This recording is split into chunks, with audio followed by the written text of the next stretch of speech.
I watched in horror as my mother's designer red heel came down hard on my 5-year-old son's shoulder. The sickening thud of leather against small bones echoed through my tiny apartment, followed immediately by Noah's piercing scream.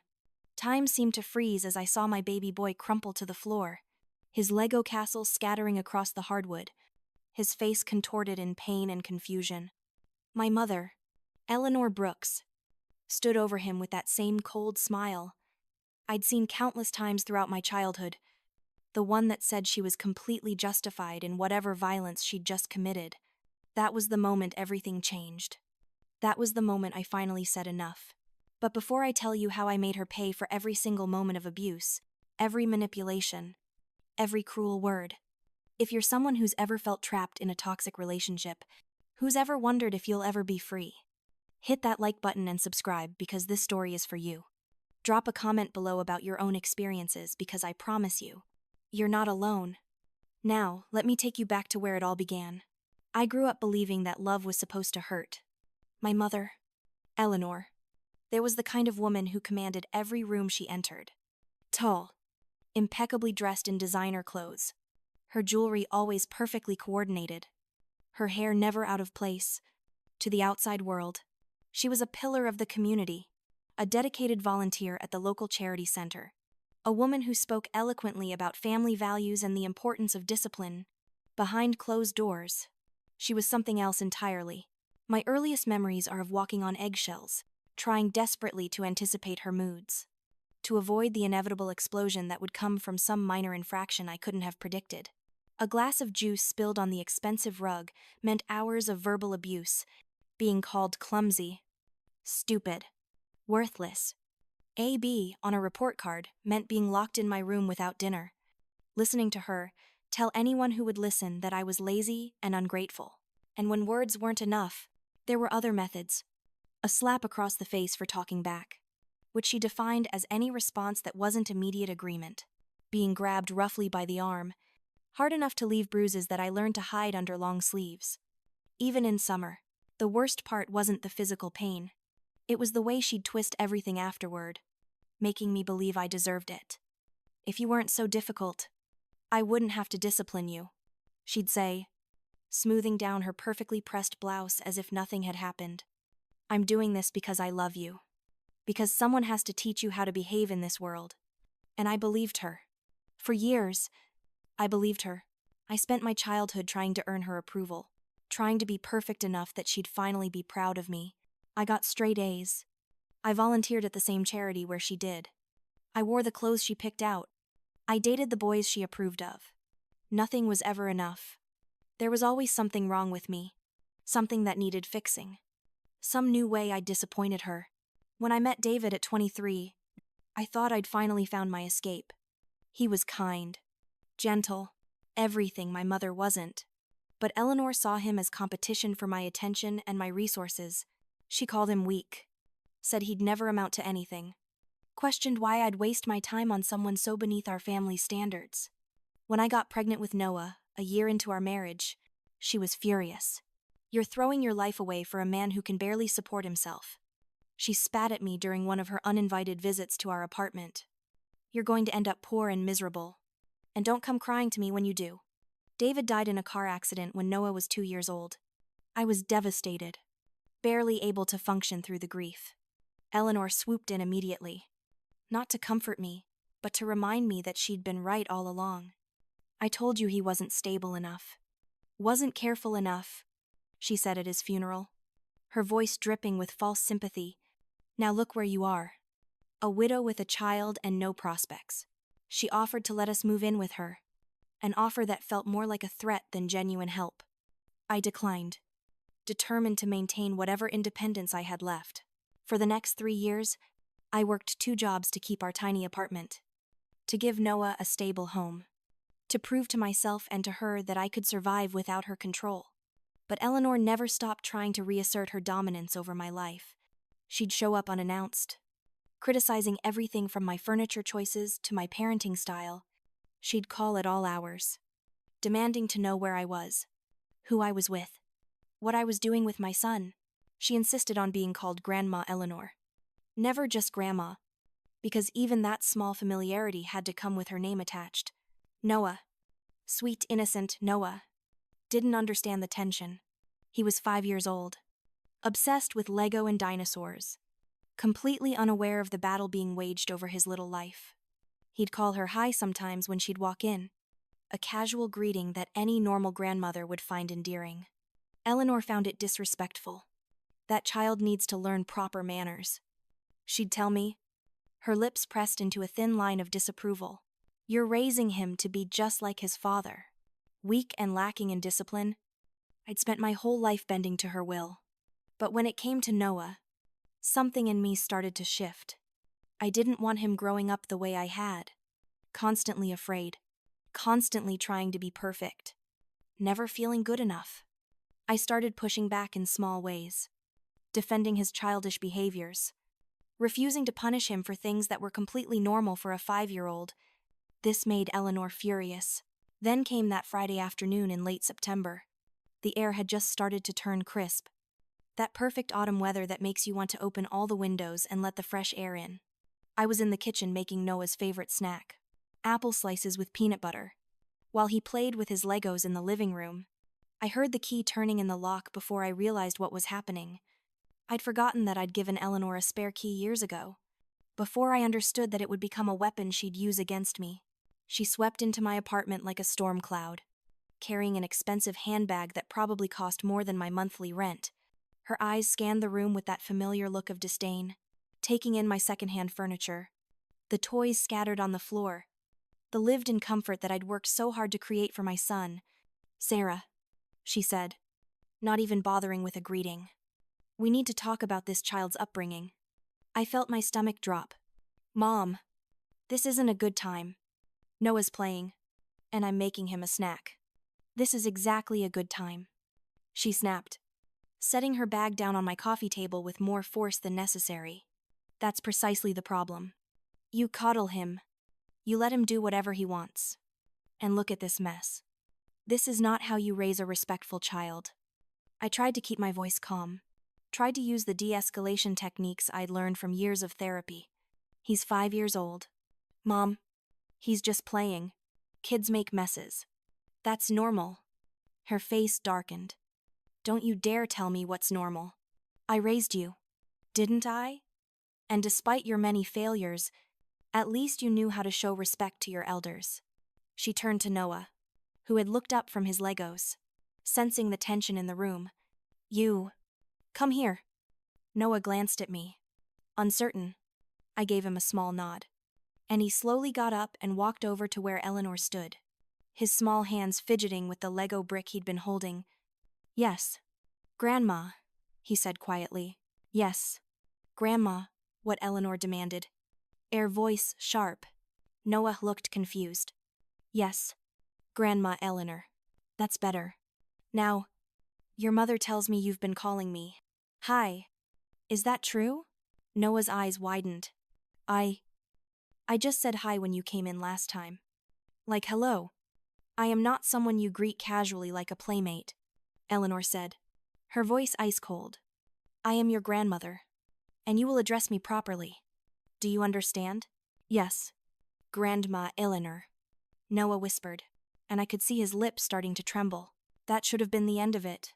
Any normal person would have accepted that and moved on. But Eleanor wasn't satisfied. You see, Sarah, she said, turning to me, this is what happens when you don't teach children proper respect. They think they can treat everyone like equals. He's becoming insolent. Just like you were. Something snapped inside me. He's not insolent. He's a child. And he just apologized. So can we please move on? Move on, Eleanor's voice rose. Move on from the fact that you're raising a disrespectful little brat who thinks he can talk to adults however he pleases. She turned back to Noah, who had taken a step back toward me. Come here, child. Noah stayed where he was, closer to me now. I said sorry, he said, his voice smaller than I'd ever heard it. That's when Eleanor reached down and took off her shoe. That ridiculous red designer heel that probably cost $300.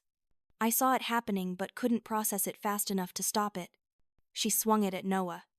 The hard leather sole, connecting with his small shoulder with a sickening sound that I'll never forget.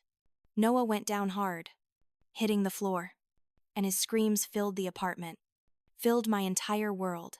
I moved on pure instinct, lunging forward and scooping Noah into my arms, putting my body between him and my mother. "Get out," I screamed, louder than I'd ever screamed in my life. "Get out of my house right now." Eleanor stood there, Schuin humped, with that infuriating smile on her face. "I was just teaching him a lesson about respect," she said calmly, slipping her shoe back on as if she'd just stepped in a puddle rather than assaulted a 5-year-old. "You're too soft on him. Sarah, someone has to show him there are consequences." "You hit my child." The words tore out of me. Noah was sobbing into my shoulder, his small body shaking. "You hit my son, and you will never, ever come near him again. Do you understand me? You are not his grandmother anymore. You're nothing to us." For the first time, I saw a flicker of something in Eleanor's eyes. Not remorse. Nothing as human as that. More like surprise that I dared to speak to her that way. "Don't be dramatic. Sarah, a little discipline never hurt anyone. Look how you turned out." Look how I turned out. I was shaking with rage now. With years of suppressed anger finally erupting, I turned out terrified. I turned out thinking I deserved to be hit, to be belittled, to be treated like garbage. I spent years in therapy trying to undo what you did to me. And I will die before I let you do the same thing to my son. I carried Noah to the door and yanked it open. "Get out. Now. And give me your key." "I will not. Give me the key, or I call the police right now and report you for assault." Eleanor's face went pale, then red with fury, but she reached into her designer handbag and pulled out the key, dropping it on the floor rather than handing it to me. "You'll regret this," she said quietly, dangerously. "You need me, Sarah. You've always needed me. And when you come crawling back, and you will, I won't be so forgiving. Get out." She left, her heels clicking on the hallway floor, and I slammed the door behind her, locking it, adding the chain for good measure. Then I sank down onto the floor with Noah in my arms, holding him while he cried, checking his shoulder for damage, whispering over and over that I was sorry, that I'd protect him, that she'd never hurt him again. That night, after I'd gotten Noah calmed down, fed, and tucked into bed with his favorite stuffed dinosaur, my phone started buzzing. Text after text from Eleanor, a barrage of messages that swung wildly from threats to pleas to guilt trips. "You're being ungrateful. After everything I've done for you, I'm your mother. You owe me respect. That child needs discipline and you're too weak to give it to him. You'll destroy him with your permissiveness. I'll call child services if you don't let me see my grandson." I sat on my bathroom floor, reading through them, my hands shaking. The final message came at midnight. "If you won't raise him properly, I will.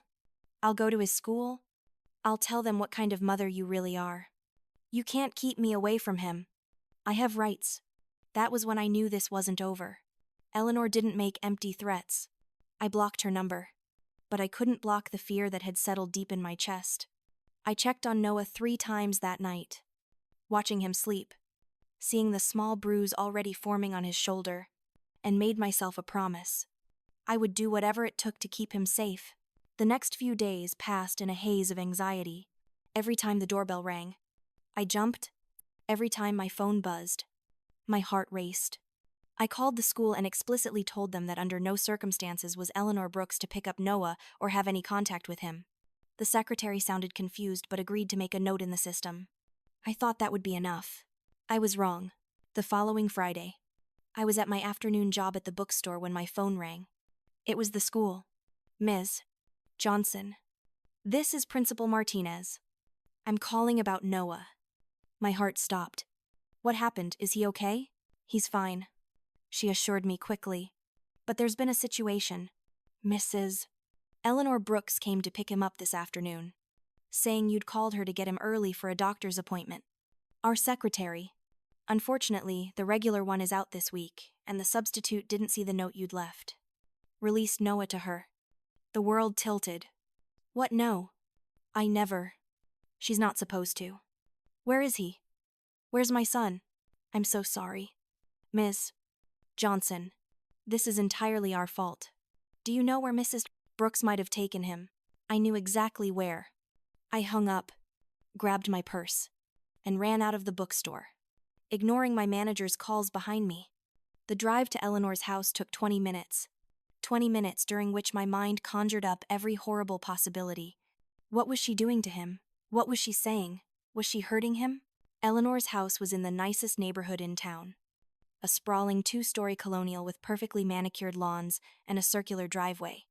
I'd grown up in that house, in those perfect rooms that hid so much ugliness. I didn't bother parking properly. Just pulled up onto the grass and ran to the front door, pounding on it with both fists. Eleanor, open this door right now. The door swung open slowly, and there was my mother, perfectly composed, perfectly styled, with that smile that made my skin crawl. Sarah, darling, what a pleasant surprise. Do come in. Where is Noah? Your son is in the sitting room, having a snack. He was quite hungry when I picked him up. You really should pack better lunches for him. I pushed past her, running toward the sitting room. Noah was there, perched on the edge of Eleanor's pristine white sofa, holding a juice box, his eyes wide and frightened when he saw me. I grabbed him, checking him over for injuries, pulling him into my arms. Are you okay? Baby, did she hurt you? I'm okay. Mommy, Noah said, but I could hear the tremor in his voice. Grandma said you told her to pick me up. I never did that. I turned to Eleanor, who had followed me into the room. How dare you? How dare you lie to my son and kidnap him from school? Kidnap is such an ugly word, Eleanor said, settling into her favorite chair, crossing her legs elegantly. I simply came to get my grandson. He needed to spend time with his grandmother, to learn proper manners, since you clearly aren't teaching him. You have no rights to him. None. I told you to stay away. And I told you, Sarah, that you can't keep me from my family. I have every right to see my grandson. And frankly, after observing his behavior for just one afternoon, I can see that my concerns were justified.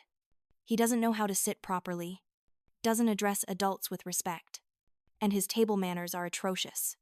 I was holding Noah so tightly I was probably hurting him, but I couldn't let go. He's 5 years old.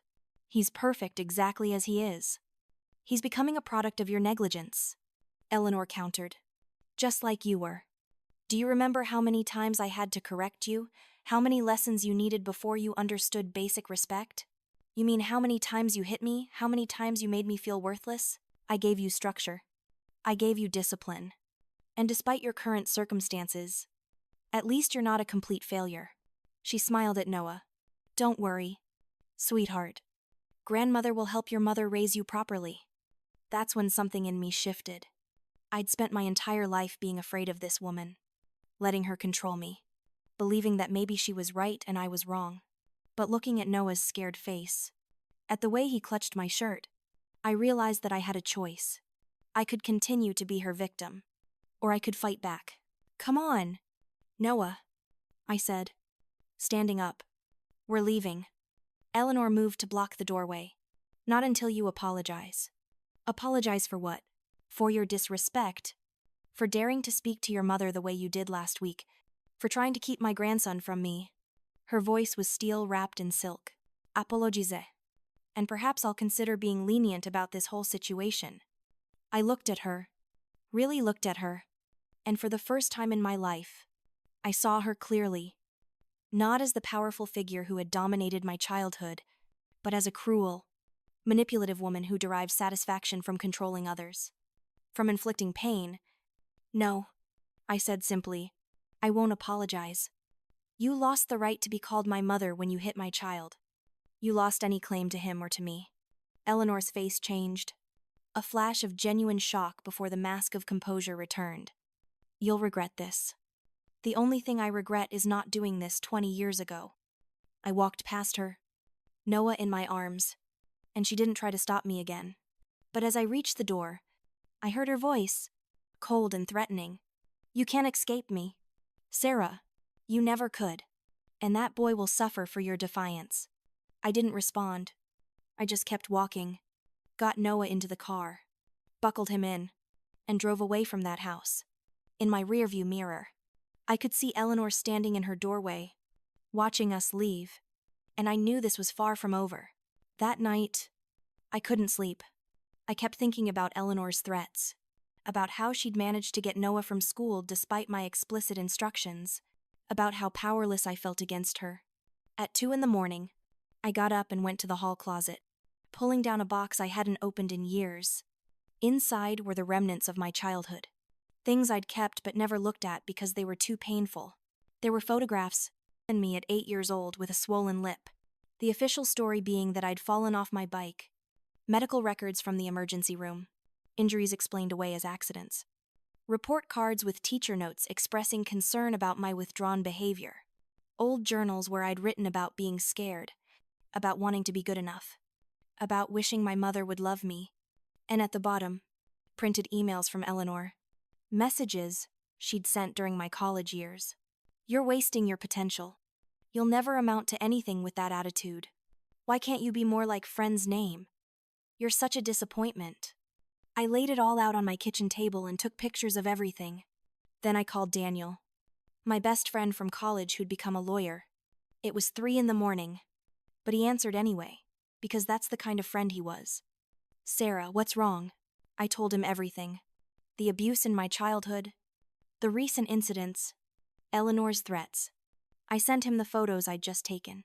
There was a long silence on the other end of the line, and when he finally spoke, his voice was tight with anger. Sarah, why didn't you tell me about any of this before? I don't know. Shame, fear, thinking it was normal. This is not normal. This is abuse. Both what she did to you and what she's doing now. We need to get a restraining order. Document everything. And if she violates it, we press charges. She's my mother. She's your abuser. And she assaulted your son. Sarah, you need to protect Noah. And you need to protect yourself. He was right. I knew he was right. But the thought of going to war with Eleanor, of making everything public, was terrifying. What if no one believes me? What if they think I'm just being dramatic? You have evidence. You have witnesses. The school saw her take Noah. You have medical records, photographs, written communications. Let me help you. Let me do what I do best. So I agreed. Over the next week, Daniel helped me file for a restraining order. We documented everything, every message, every incident, every witness statement we could get. The hearing was set for 3 weeks out, which meant 3 weeks of living in fear, wondering what Eleanor would do next. She didn't disappoint. A week after I filed, I got a call from the director of the community center where Eleanor volunteered. Ms. Johnson, this is Martha Chen from the Riverside Community Center. I'm calling because your mother has listed you as a reference for increased volunteer responsibilities with our youth programs. My blood ran cold. Absolutely not. She should not be working with children.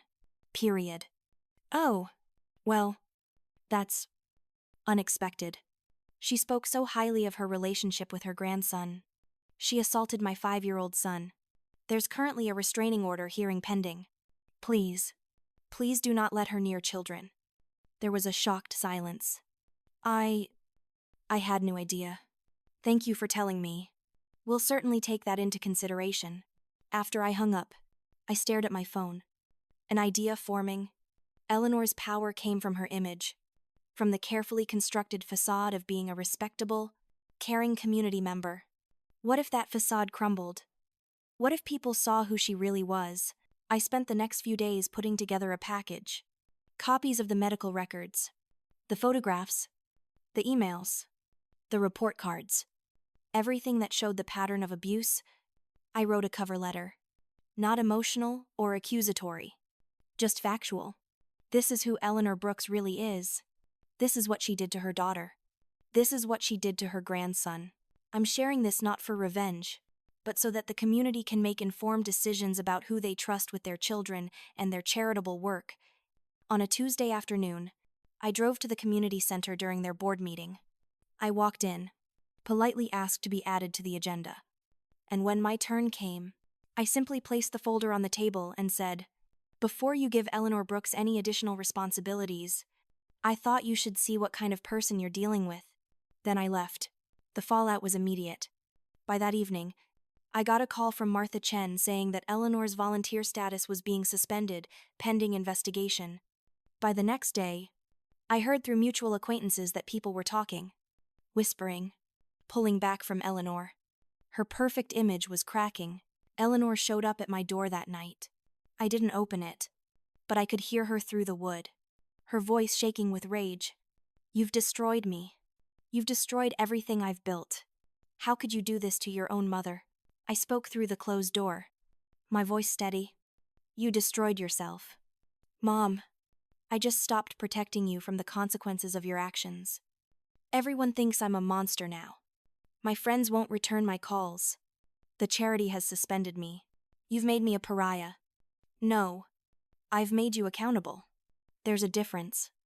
I did everything for you. I raised you. I fed you. I kept a roof over your head. And you hit me. You belittled me. You made me hate myself. And then you started doing the same thing to Noah. So yes, I made sure people knew the truth." "I'm not sorry." There was silence. Then the sound of her footsteps walking away. I thought that might be the end of it. I should have known better. 3 weeks later, at the restraining order hearing, Eleanor showed up with her own lawyer. She sat across from me in the courtroom, perfectly dressed, perfectly composed, ready to fight. Her lawyer argued that I was making everything up, that I was an unstable single mother, trying to alienate her son from his loving grandmother. Eleanor herself took the stand and gave an Oscar-worthy performance, tears streaming down her face as she talked about how much she loved Noah, how she'd only been trying to help, how my accusations had destroyed her life. But Daniel was better. He presented the evidence systematically, the medical records, the photographs, the testimony from the school about the unauthorized pickup, the witness statements from neighbors who'd heard Eleanor yelling at me over the years. And then he called me to the stand. I told my story, not with anger or drama, just the facts. What she'd done to me as a child, how I'd tried to maintain a relationship as an adult, the incident where she hit Noah, her threats, her violation of my wishes by taking him from school. I showed the judge the bruise on Noah's shoulder, still faintly visible. Weeks later, the judge, a woman in her 60s, with kind eyes and a stern expression, looked at Eleanor for a long moment. "Mrs. Brooks, I've heard a lot of testimony today. What I haven't heard from you is an apology or any acknowledgement of wrongdoing. Instead, you've attempted to paint your daughter as a liar and yourself as a victim. Given the evidence presented, I'm granting the restraining order. You are to stay at least 500 feet away from Ms. Johnson and her son at all times. You are not to contact her directly or indirectly. Violations will result in arrest. This order is in place for 2 years, at which point Ms. Johnson can petition to have it extended." Eleanor's face went white, then red. "This is ridiculous. I have rights. I'm her mother. I'm his grandmother. You may have been those things," the judge said quietly, "but you are also an abuser, and this court's priority is the safety of the child." Order granted. As Eleanor was escorted out, still protesting, she caught my eye. The look she gave me was pure hatred, but underneath it, I saw something else. Fear. She was afraid of losing control. Of losing her carefully constructed world. Good, I thought. Now you know how I felt for 30 years. After the hearing, I thought we'd finally have peace. For a few months, we did. Noah started to relax, to sleep through the night without nightmares. I got into therapy, started processing decades of trauma. I even started dating again. Carefully, slowly, learning what a healthy relationship looked like. Life was getting better. Then, 2 months after the restraining order, I got a notification from Noah's school. They were hosting a parent education evening, Family Values and Effective Discipline in Modern Parenting, featuring guest speaker Eleanor Brooks, noted community volunteer and family advocate. My hands were shaking as I called the school. How is this possible? She's not allowed near Noah. She's not allowed near me. The new principal, Mr. Harrison, sounded apologetic but firm. The event is for parents only, not students. Mrs. Brooks reached out to our parent coordinator, who was unaware of your situation. Technically, she's not violating the restraining order by speaking at an adults-only evening event. But I'm a parent. I'll be there. That's contact. You don't have to attend. Ms. Johnson. So she gets to control whether I participate in my son's school. There was a heavy sigh. I understand your frustration. But legally, our hands are tied unless she actually violates the order. After I hung up, I sat there. Anger building. Eleanor was trying to rebuild her reputation. And she was using my son's school to do it. She was going to stand up there and talk about discipline and family values while pretending to be a model grandmother. She was going to lie to all those parents, and some of them might even believe her. I opened the box of evidence again, the one I'd compiled for the restraining order hearing. Everything was still there, preserved, documented, and an idea began to form. Eleanor wanted to give a presentation on family values. Fine. Let's see how she felt about the truth being presented alongside her lies. I spent the next week preparing live and I took the evidence, the photographs, the medical records, the court documents from the restraining order hearing, and compiled them into a simple, factual document. No emotional language, no accusations beyond what could be proven, just the facts, presented clearly. Eleanor Brooks was found by a family court judge to have engaged in physical abuse of her grandson. This is a matter of public record. The following evidence was presented. I included copies of everything, properly redacted to protect Noah's privacy, but clear enough to show the pattern. I made enough copies for every family at the school. Then I wrote a brief cover letter. Dear parents, you're being asked to listen to Eleanor Brooks speak about family values and discipline. I believe you have a right to know who is giving you this advice, and what the courts have determined about her methods. The enclosed documents are a matter of public record. Please make your own informed decisions. The night of the presentation, I arrived early. The school auditorium was already being set up. Chairs arranged in neat rows. A podium at the front with a microphone. I found the table where the parent coordinator was setting up informational packets, each one containing a pamphlet about positive parenting techniques and a feedback form. I politely asked if I could add an informational insert to each packet. She agreed. Assuming it was some kind of PTA announcement, I slipped my document into each folder, underneath the other materials where it wouldn't be immediately visible but would be found once people started looking through their packets. Then I took a seat in the very back row, hood up, trying to be invisible. I wasn't sure if Eleanor would spot me, but I needed to be there to see this through. Parents started filing in around 7 p.m., chatting with each other, picking up their information packets. Eleanor arrived fashionably late, at 7:15, sweeping in wearing a cream-colored designer suit and pearls. She looked every inch the respectable matriarch she wanted people to see. She took her place at the podium, smiled warmly at the gathering crowd, and began her presentation. Good evening, everyone. I'm so honored to be here tonight to talk about something that's very close to my heart: raising children in today's challenging world. As a mother and grandmother myself, I understand the struggles we all face. The balance between nurturing our children and teaching them the discipline and respect they need to succeed. I watched as parents started opening their information packets, skimming through the contents while Eleanor talked. It took about 5 minutes for the first person to find my insert. I saw her freeze, her eyes widening as she read. Then the woman next to her noticed and leaned over to look. Within 10 minutes, a ripple of whispers was spreading through the audience. Eleanor, oblivious at first, continued her speech.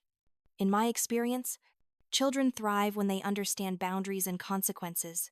Of course, discipline should always be proportionate and loving, never cruel. She smiled that practiced smile. My own daughter, for instance, is a wonderful mother because she learned from the structure I provided her. A hand went up in the middle of the room. Eleanor, looking pleased that someone wanted to engage, called on him. Yes. You have a question, Mrs. Brooks, the man said, his voice uncertain. Is it true that you were issued a restraining order for assaulting your grandson? The color drained from Eleanor's face. That's.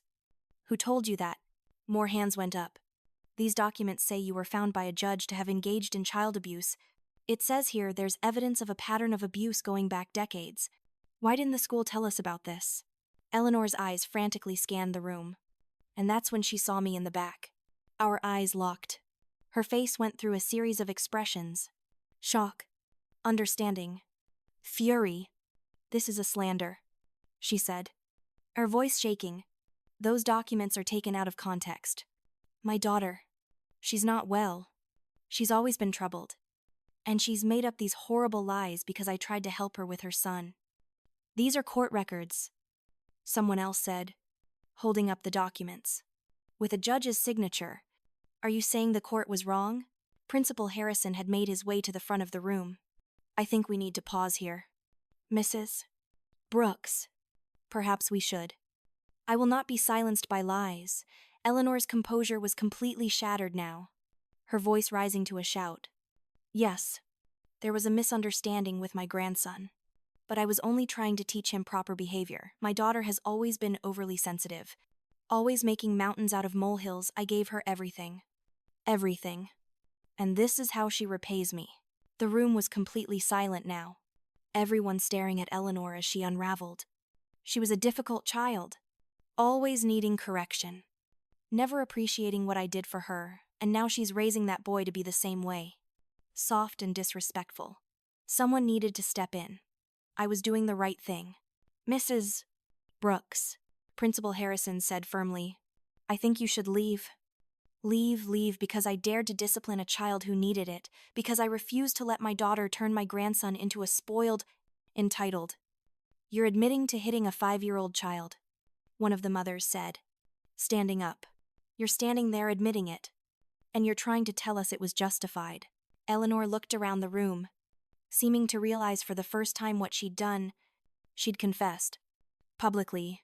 In front of dozens of witnesses. Her carefully constructed facade hadn't just cracked. It had shattered completely. Without another word, she grabbed her expensive handbag and fled the auditorium. Her heels clicking rapidly on the tile floor. As soon as she was gone, the room erupted in conversation. Principal Harrison was trying to call the meeting to order, apologizing profusely for not properly vetting the speaker. Parents were comparing the documents, expressing outrage that someone with a history of child abuse had been invited to speak at their children's school. A few people noticed me in the back and came over, asking if I was okay, expressing support. I slipped out quietly while everyone was distracted. As I walked through the parking lot, I saw Noah waiting in the after-school care program next door, visible through the window, playing happily with his friends. He was safe. He was happy. He would never have to live in fear of his grandmother again. I picked him up, and as we walked to the car, he looked up at me. Did Grandma come to the school tonight? She did, but she won't be coming back. Good. She's scary. I know. Baby. But you never have to be scared of her again. Mommy made sure of that. As we drove home, my phone started buzzing with messages. Some were from other parents, expressing support and outrage at what I'd been through. Others were from mutual acquaintances of Eleanor's, telling me that she'd deleted all her social media accounts, that she wasn't answering calls, that she'd essentially disappeared from public life. Daniel sent me a text that just said, I heard what happened. You're incredible. But there was one message that stood out. It was from Eleanor, sent from an email address I didn't recognize. Probably because I'd blocked all her other contacts. It was just 2 lines. You've destroyed me. Sarah, I hope you're happy with what you've done. I stared at that message for a long time. Was I happy? Happiness wasn't quite the right word. I felt relief. Certainly. Vindication? Yes. A sense of justice. Definitely. But also sadness. Grief for the mother I'd never had. For the grandmother Noah would never know. Not because Eleanor had changed, but because she'd been exactly who she always was, and I'd finally been forced to accept it. I didn't respond to her message. There was nothing left to say. Instead, I deleted it, blocked the new email address, and focused on what mattered. The life I was building for Noah and myself. free from Eleanor's shadow. The following months brought an unexpected peace. The restraining order remained in place, and Eleanor made no attempt to violate it. I heard through the grapevine that she'd moved to a different town, trying to rebuild her life, where people didn't know her history. I hoped she'd gotten help, that she'd acknowledged what she'd done, but I doubted it. People like Eleanor rarely changed. They just found new victims or new places to hide. Noah thrived. He stopped having nightmares, stopped flinching when adults raised their voices, slowly regained the carefree happiness that every 5-year-old should have.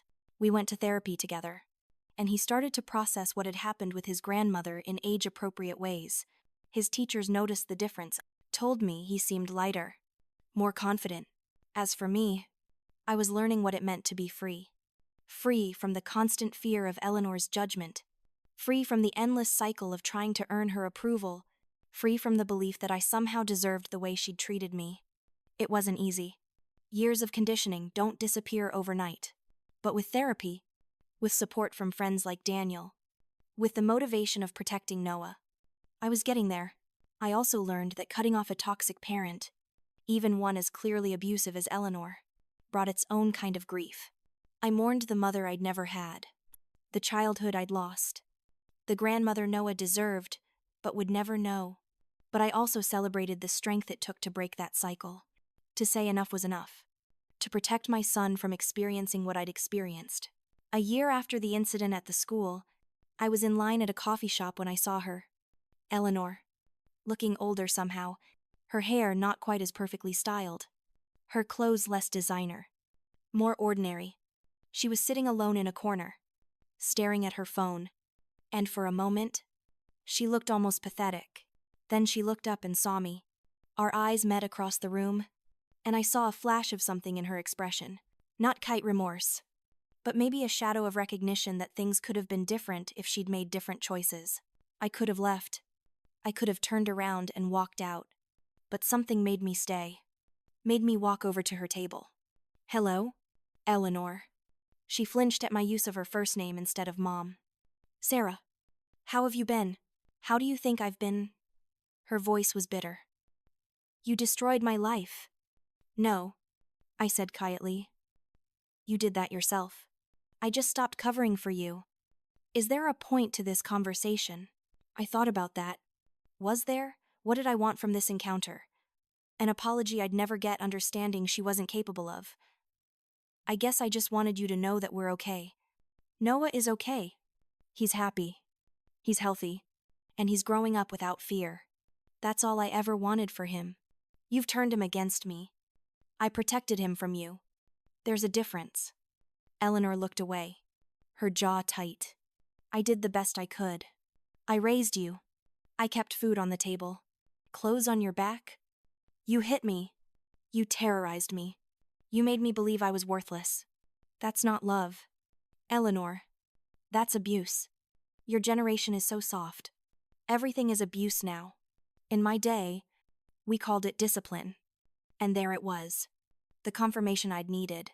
She hadn't changed. She wasn't sorry. She genuinely believed she'd done nothing wrong. That the problem was with me. With society. With everyone but herself. Well, I said, picking up my coffee that I'd set on her table. I hope you find peace someday. Real peace. Not the kind that comes from controlling others. I started to walk away, then turned back one more time.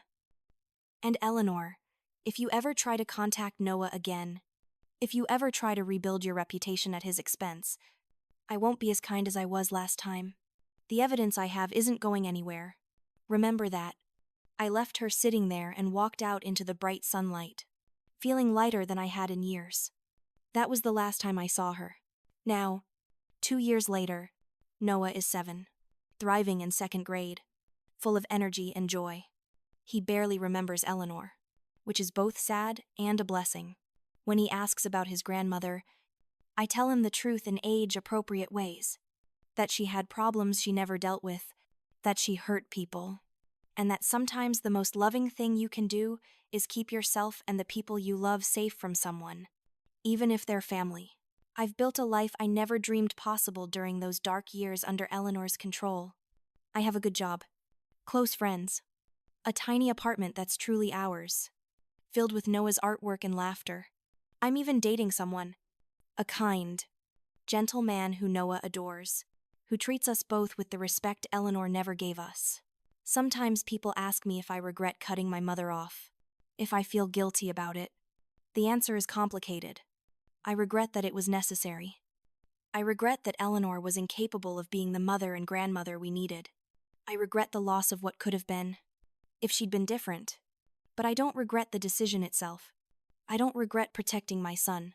I don't regret finally valuing myself enough to say no more. If you're reading this or listening to this story and you see yourself in it, if you have a parent or family member who makes you feel small, who hurts you physically or emotionally, who refuses to respect your boundaries, I want you to know something. You deserve better. You don't owe anyone continued access to your life if they're using that access to harm you. Family isn't just about blood. It's about love, respect, and safety. And if your family can't provide those things, you have every right to build your own family from the people who can. It took me 30 years to learn that lesson. It took my mother hitting my son for me to finally stand up and say enough. I wish I'd done it sooner. But I'm also giving myself grace for the journey it took to get here. Breaking generational cycles of abuse isn't easy. It takes courage, support, and often, the motivation of protecting someone else more than you can protect yourself. But it's worth it. Every single day. When I see Noah running toward me from school with a huge smile on his face, when I hear him laugh without that undertone of anxiety that used to be there, when he tells me about his day without fear of judgment or punishment, I know it was worth it. He'll grow up knowing that he's loved unconditionally, that his voice matters, that he never has to earn basic respect and kindness. He'll break the cycle completely, something I only managed to do halfway through my adult life. That's the legacy I'm choosing to leave him, not the one Eleanor tried to pass down. And I think that's the sweetest revenge of all. Not the public exposure, not the restraining order, not the destruction of her reputation. The sweetest revenge is living well, raising my son with love, and proving that the cycle of abuse ends with me. So here's my question for you. If you're in a toxic relationship, whether with a parent, partner, friend, or anyone else, what's your line in the sand? What would it take for you to say enough? And more importantly, why are you waiting for that line to be crossed? You don't have to wait for things to get worse. You have permission, right now, to set boundaries, to demand respect, to walk away if you need to. If this story resonated with you, if you've been through something similar or if you know someone who has, please share this video. Hit that like button if you believe in breaking cycles of abuse. Subscribe for more stories about finding strength in impossible situations. And leave a comment below telling me, what's the bravest thing you've ever done to protect yourself or someone you love? Your story matters. And sharing it might be exactly what someone else needs to hear to find their own courage. Remember, you are not the problem. You are not too sensitive. You are not asking for too much when you ask for basic respect and kindness. And you are not alone. There's a whole community of people who understand, who've been there, who are cheering you on as you find your own path to freedom. Thank you for listening to my story. Stay strong, set your boundaries, and never forget that you deserve to be treated with love.